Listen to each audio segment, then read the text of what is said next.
Oi, pessoal! Estamos aqui para o nosso segundo encontro.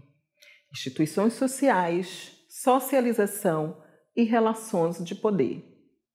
Bom, neste encontro buscaremos compreender que as instituições sociais são socialmente construídas e interdependentes. Vimos isso no primeiro. Entender que as relações de poder se encontram na base de nossas experiências institucionais.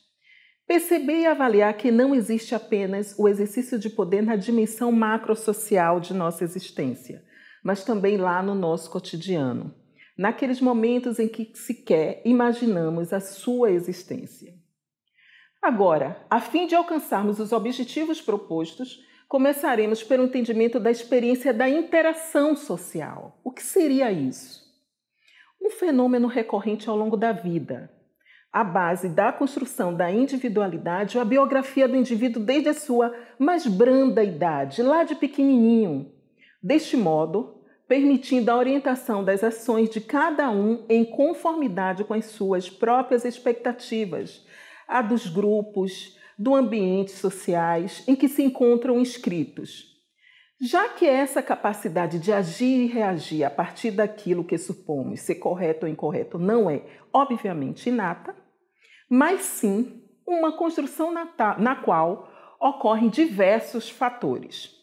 Para a visão clássica do funcionalismo, de Camiano particularmente, a socialização é um processo que tem por objetivo internalizar normas, costumes e comportamentos socialmente aceitos através de sistemas de punições e recompensas, bem como pelo sentimento de legitimidade que os indivíduos possuem. A ideia de socialização aqui aparece segundo uma visão de mão única, em que se fortalece o papel da ordem constituída e se negligencia a margem de liberdade dos indivíduos acerca de suas experiências.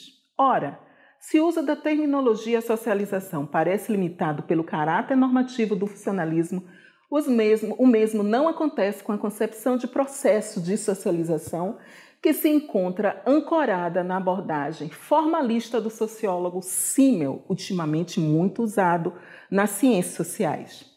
Para Simmel, nessa entidade chamada sociedade, os indivíduos estão interrelacionados, exercendo influências múltiplas entre si.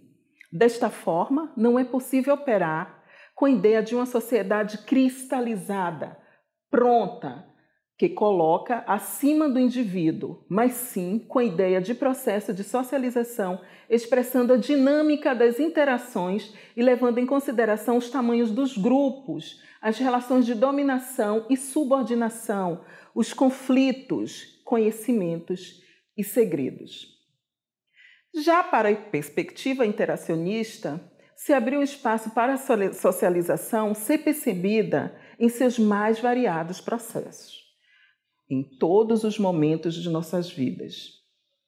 Numa via de mão dupla, considerando o equilíbrio entre as pressões normativas das chamadas instituições sociais e a relativa liberdade de que gozam os indivíduos diante de tais condicionamentos. Percebe dessa maneira que as instituições sociais podem ser compreendidas como um conjunto de normas, crenças e valores estabelecidos socialmente, que têm por finalidade orientar e satisfazer as necessidades humanas. O que seria isso em outras palavras? Elas atuam como instrumento efetivo de controle, regulação, proteção e orientação de nossas atividades. Percebemos isso na família, na escola, na igreja e no próprio Estado, com letra maiúscula, Estado, representação coletiva. Portanto, podemos chamá-las de instituições universais, mas é bom deixar claro que, embora esse caráter universalista, elas não existem em todas as sociedades da mesma forma, em todos os tempos e com os mesmos conteúdos prescritivos. Destaque a família.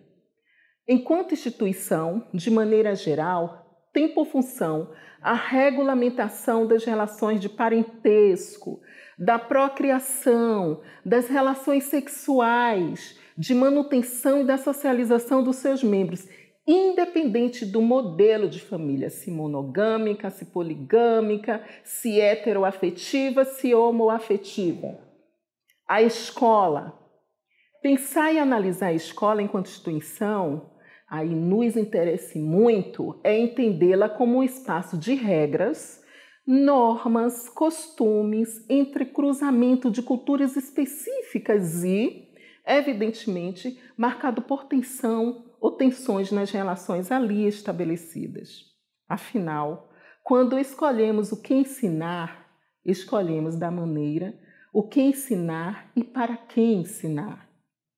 Já o Estado, nascemos, crescemos, envelhecemos e morremos dentro do Estado. É praticamente impossível fugir dessa instituição. Uma matriz muito difundida entre nós é aquela que defende a ideia de que o Estado resulta de um contrato social feito pelos indivíduos, considerado domínio da razão, do controle da paixão, das paixões e império das leis. Esta noção tem sido bastante difundida entre os cientistas sociais. Bom, sucesso e boas reflexões!